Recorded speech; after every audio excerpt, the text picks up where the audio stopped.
Olá, bom dia meu irmão, minha irmã, meus queridos amigos, bom dia para todos vocês. Vamos começar esse dia agradecendo sempre, não é mesmo? Sempre agradecendo pela vida, dizendo nosso muito obrigado ao nosso Deus e Pai Todo-Poderoso pela vida que nos dá, por todas as provisões que Ele nos faz e principalmente por nos dar todos os dias a oportunidade de recomeçar. Seja grato pelo dia de hoje, seja grato pela sua vida e nunca se esqueça que a melhor forma de retribuir tudo o que Deus faz por nós é amando e ajudando o nosso próximo.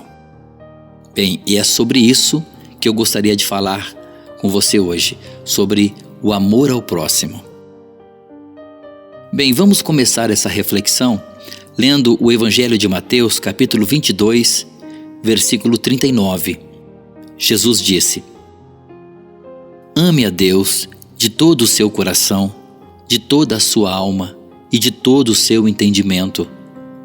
Este é o primeiro e maior mandamento. E o segundo é semelhante a ele: ame o seu próximo como a si mesmo. Notou, querido? O amor ao próximo é o segundo maior mandamento. Mas sabe, eu tenho refletido muito nisso ultimamente e eu confesso que eu estou decepcionado com a falta de amor, falta de bondade, sensibilidade de muitas pessoas, até de pessoas que deveriam ser exemplos nisso. A falta de empatia, de ver a dor do outro, de estender uma mão para ajudar. E como isso tem ficado cada vez mais raro nos dias de hoje. Pessoas que estudam a Bíblia, pessoas que afirmam ser cristãs, que estão ali nas reuniões religiosas, na igreja, no seu templo, na sua congregação. Bom, isso depende da religião que pertence, né? Mas estão lá, aprendendo sobre o amor de Deus e Jesus. Enquanto estão lá dentro, é uma maravilha. Tapinhas nas costas, gestos de bondade, gentilezas. Mas quando saem de lá, cada um com a sua vida. É claro, meu amigo, que cada um deve cuidar da sua vida e correr atrás das suas necessidades, claro. Mas a palavra de Deus nos aconselha a ajudar, amar o próximo. E isso às vezes, muitas vezes, fica apenas nas palavras. E eu não vou poupar aqui não, tá? Não vou poupar dizendo que isso acontece algumas vezes. Não. Isso acontece muitas e muitas vezes. Na maioria das vezes, o que a gente vê por aí são falsos relatos de amor cristão, algo de fachada. Olha, você que vive numa comunidade religiosa, faça o seguinte: compare sua comunidade, a sua religião, com o padrão da comunidade cristã do primeiro século, da época dos apóstolos. Aquela congregação formada pelos apóstolos, aquela sim, é o exemplo. E o que eles faziam? Se lermos a Bíblia, principalmente o livro de Atos dos Apóstolos, vamos ver que eles cuidavam uns dos outros. Notou? Eles cuidavam uns dos outros. Uma das características mais notáveis daqueles cristãos era a união. E olha que eles sofriam muitas perseguições. E mesmo assim, se preocupavam uns com os outros. Sempre quando falamos da união desses cristãos do primeiro século, falamos da união na adoração. Mas o que aqueles irmãos tinham de amor ao próximo é algo igualmente notável. Não há qualquer declaração explícita no livro de Atos que diga que as multidões vieram a Cristo porque ficaram impressionadas pelo amor que os cristãos tinham uns pelos outros. Mas o amor entre eles era tão óbvio que podemos estar certos de que os que não eram cristãos daquela época notavam isso com muita facilidade.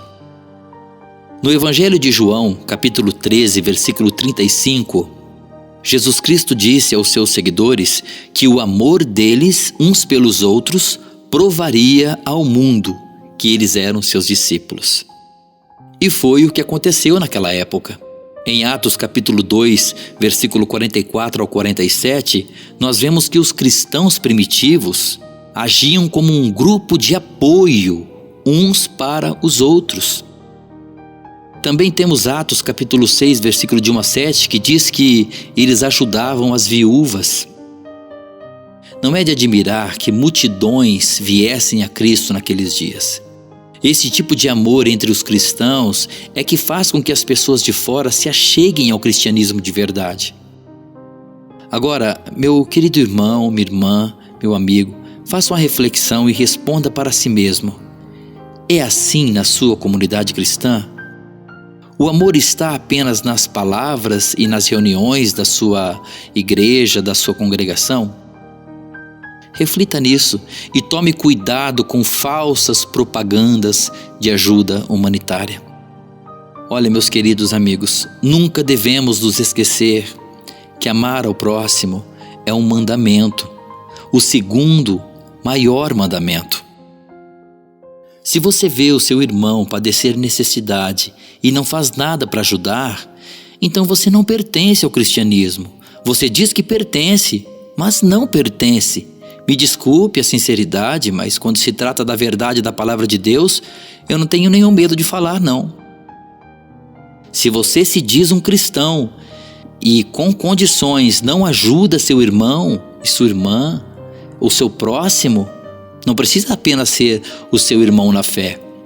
O seu vizinho, sua vizinha, qualquer pessoa que estiver ao seu lado, do seu convívio, que você vê que padece necessidades, você tem condições de ajudar e não ajuda, eu vou te dizer uma coisa, você está muito longe do reino de Deus. E eu falo isso sem medo de errar. Eu sei que você que está me ouvindo compreende o que eu quero dizer. Note o que a Bíblia diz aqui na carta de Tiago, capítulo 2, versículo 14 ao 17.